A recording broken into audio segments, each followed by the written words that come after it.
I gripped it firmly in my hand. I was torn whether I should really go ahead with it. My eyes turned to the woman in front of me. Her cheeks were blushing, and her eyes glistened as she looked at me. Seeing her up close was breathtaking. She was so beautiful. I'm sure she must have steeled herself to be here.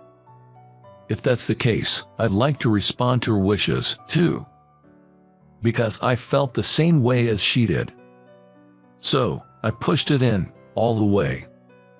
I'll never forget her joy in that moment, for as long as I live. What I'm about to tell you is about a fateful reunion with a woman who used to hate me. I'm James Peterson, a 32-year-old gynecologist working in a hospital. Although I am now steadily gaining experience as a doctor and working well, I actually went a long way to become a doctor. I had 2 failed attempts before I got into med school. Or rather, I didn't take the exam for 2 years. I was in a top-performing class in high school and within the range of getting into a medical school. But on the day of the preliminary exam, my chronically ill mother collapsed. The exam became the least of my concerns, and I didn't go to the exam center. I spent 2 years supporting my mother, who was on the brink of life and death. It might have been a detour, but there's nothing more important than life, so I have no regrets. Sadly, my mother passed away, but I am glad that I could be there for her. I always dreamt of becoming a doctor, and through my mother's battle with illness, my desire became even stronger. So, 2 years later than my peers, I entered medical school. Now, working as a doctor, a woman transferred to my hospital. The beautiful classmate from high school who used to hate me, Amanda, became my patient. Well, it would be more accurate to say that she was always competing with me, rather than hating me. Amanda and I went to the same preparatory school. We were always competing for top grades, and she treated me as a rival on her own accord. I didn't particularly feel that she was a rival, but it is true that competing with her motivated me to study harder. Maybe because she saw me as a rival, she was always tough on me. She often told me, "I will not lose to you," but I admired her competitiveness, which was a stark contrast to my laid-back personality, and I thought it was cool. In high school, I hadn't told anyone except my homeroom teacher why I gave up on the exam. Of course, I didn't tell Amanda either. I couldn't take the exam because my mother was critically ill. It was serious, and I was scared. I was afraid to say it out loud. I didn't want to say my mother was in critical condition. If I said it, the scene of my mother collapsing in front of me would come to my mind. I couldn't bear the sympathetic looks from everyone. But Amanda, not knowing the reason, seemed to think that I had run away before the exam. "You didn't have the confidence, and you ran away. Not even going to the exam site, you're such a coward." She insulted me like that and wouldn't talk to me from then on. She got accepted into a prestigious university. It was the university she had always claimed she would get into, since our freshman year of high school. She was honest with her feelings and straightforward. She was hard on herself and others, but she never shied away from making the effort that matched. To me, she seemed dazzling. Who would have thought that Amanda would become my patient? I wonder how she will react. The reunion was a mix of happiness and a bit of fear.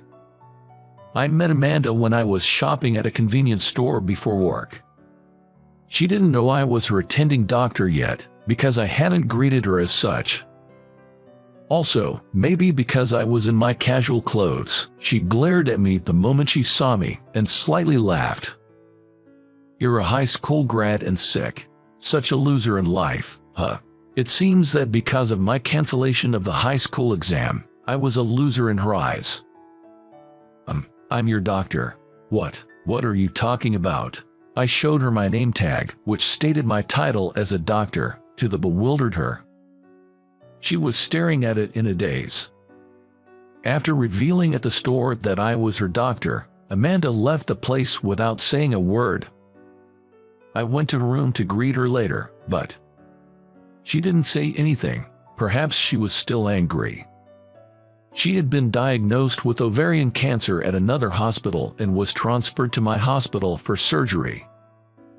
The hospital where I work has a good reputation for gynecology and attracts patients from other hospitals for surgery. After examining her condition at this hospital, it seems likely that one of her ovaries will need to be removed.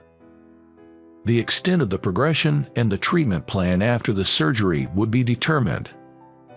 But then, Amanda started saying something completely unexpected. "I'm not going to have surgery." "Excuse me, what did you say?" "Listen carefully, you dummy. I said I'm not having surgery. If you got it, just leave me alone." I explained the importance of the surgery, but she wouldn't listen. I wondered if she didn't like me, so I had other doctors and nurses talk to her about the surgery. But no matter who talked to her, Amanda refused the surgery. And she wouldn't give any reasons. I wanted to respect the patient's wishes, but I wanted her to make a choice that values her life.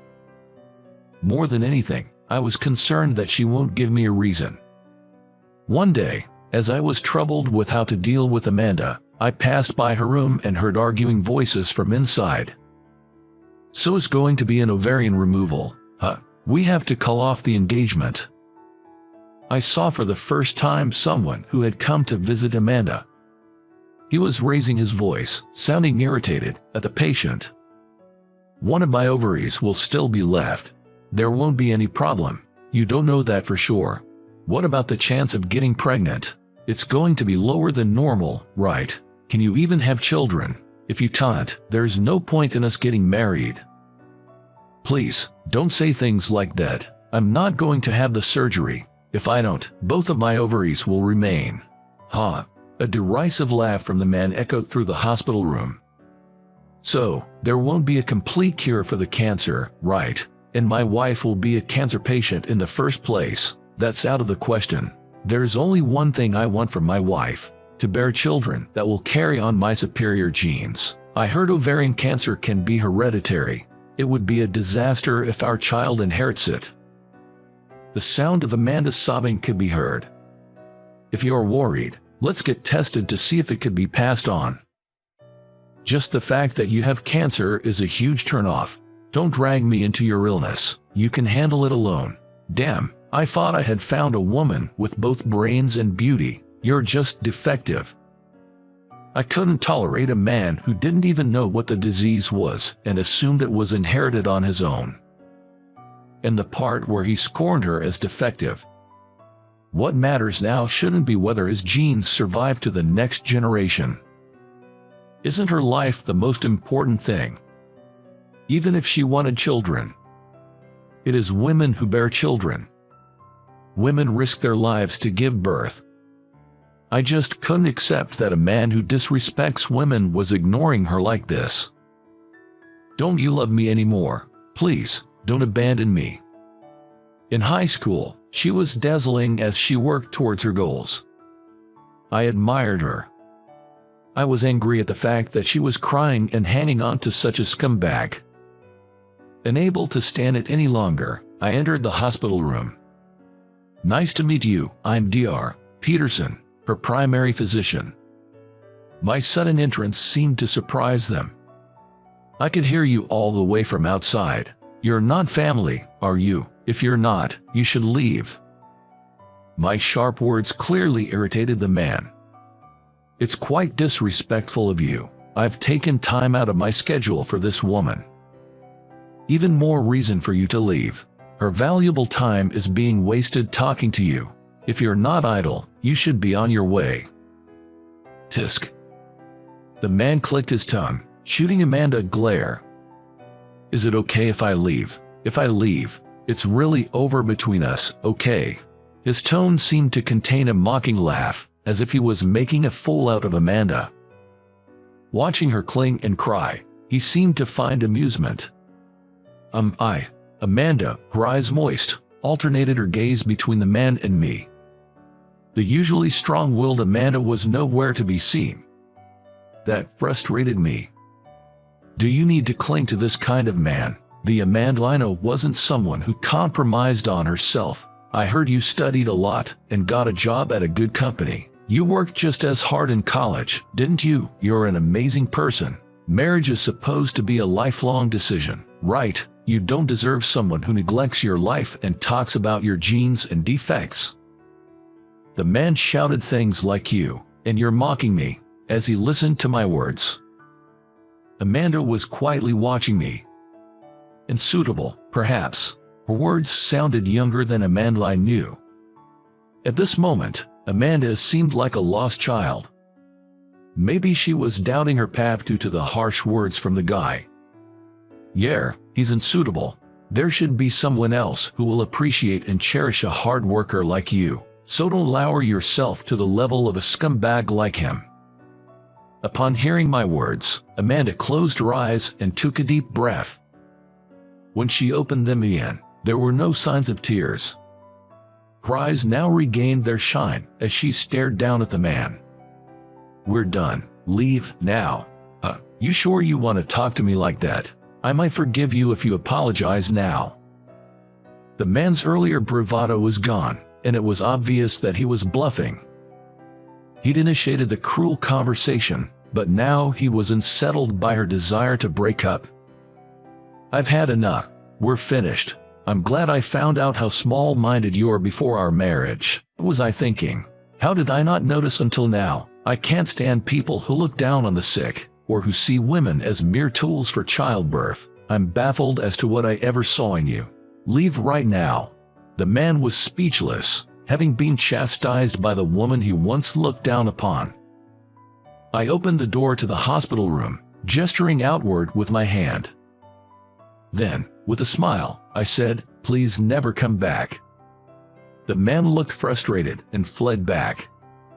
With just the two of us in the hospital room, I asked for her permission and took a seat by the bed. Sorry for eavesdropping and barging in, but that guy, he's an absolute jerk. I couldn't stand it. Eavesdropping isn't a good hobby, but I'll forgive you. He used to have his gentle moments, but he showed his true colors when I fell ill. Yet, I was already in love with him, shamefully clinging to him. I wonder if my illness weakened me. Did you refuse surgery for his sake? She nodded slightly. It seemed she thought that if she didn't have her ovaries removed, he would stay by her side. But doing so wouldn't cure her illness. Maybe her mental was also weakened by the illness to the point where she didn't understand that. She laughed self-deprecatingly. Oh, you've seen an embarrassing side of me. I feel completely exposed. She seemed a bit embarrassed. But it might not be fair that she was the only one whose secret was known. I've also hidden something. Can I share it with you? I felt the need to reveal why I didn't take the college entrance exams. I told her about how my mother fell ill, how critical her condition was, and that I had to postpone my exams for 2 years to take care of her. Once I finished, she hit me gently with her pillow. Why didn't you tell me that? At such a tough time, I accused you of running away, didn't I? That's awful. I didn't want to worry you, so I couldn't say it. I thought getting pity would be painful, too. Saying this, she hit me again with her pillow. It didn't hurt at all, but each hit made a comical sound.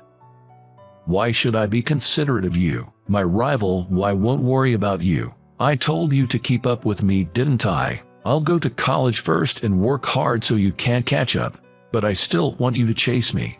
At her typical words, I couldn't help but laugh. So, she wouldn't pity me, huh? It seems that I had misunderstood her. From there, we were engrossed in stories from our student days. She, who had been crying in front of her boyfriend until just now, was regaining her energy, occasionally showing anger or laughter. This is the way she should be. Her clinging to such a terrible guy is just not like her. So, what will you do about the surgery? She looked at me blankly before laughing defiantly. Of course, I'm going to do it. I'll get well quickly and work hard again. I worked hard to get into this company. I'm still going to rise to the top." Her competitive spirit came out in her face. Just like her dazzling student days, she's still shining now. The surgery was a success, and the pathology report indicated the cancer could be completely removed, with low malignancy and low risk of metastasis. At her request, genetic testing was done, which showed no genetic risk for cancer. Both she and I were relieved. During her hospitalization, we talked every day, and the distance between us seemed to have closed. I enjoyed the time I spent talking to her outside my working hours. "Bring me a drink in the afternoon. I'd like something sweet tomorrow." She started making demands, and I found her making these small promises adorable. I'm sure I wasn't the only one who found our talks enjoyable. On the day of her discharge, I had prepared flowers for her. As we were leaving the hospital, I handed her the bouquet. "Congratulations on your discharge." She looked at the bouquet, then turned her face away with a pout. "Can't you see? My hands are full. I can't carry anymore." "Oh, right." Interpreting her response as a refusal to accept, I felt a bit disheartened. "Because I can't carry it, bring it to my house." Huh. I was still processing what Amanda had just said and stared at her blankly. "What did you just say?" "That's what I said. Since I can't carry it, you bring the flowers to my house." "Well, Amanda, I don't know where your house is." She then placed a piece of paper with something written on it in my pocket. I reached into my pocket and felt the paper. "What's written here?" When I asked, she replied, "My contact and address. You'll need to bring flowers. Call me after work." It seemed that Amanda is willing to see me outside the hospital. I clenched the piece of paper in my hand. I was hesitant about whether I could really keep this in my pocket just like this. While thinking about what to do, I looked at Amanda, who was standing in front of me. She was there, her cheeks turning red, her eyes moist as she looked at me. Surely, she had made up her mind to be here with me. If that's the case, I'd like to respond to her wishes, too. After all, I feel the same way about her. That's why I firmly pushed the paper into the depth of my pocket. "Even if you ask for this back, I won't return it." Hearing my words, she seemed to relax. Perhaps she had been tense as well. I'll probably never forget the joy on her face at that moment for the rest of my life. When I returned to the office and looked at the note, it was written, "Absolutely, you contact me," along with her contact information. I smiled at her characteristic way of making a request. In the evening of that day, after finishing my work, I quickly contacted her and rushed to her house to deliver the bouquet. I hadn't run like that in years. Now, 2 years later, I live with my wife, Amanda. We do fight a lot, but my wife, who still looks pretty and cute when she's mad, makes me happy. All in all, I want to continue cherishing my wife, with both sweet and cool faces, who never fails to pack me a lunch filled with love.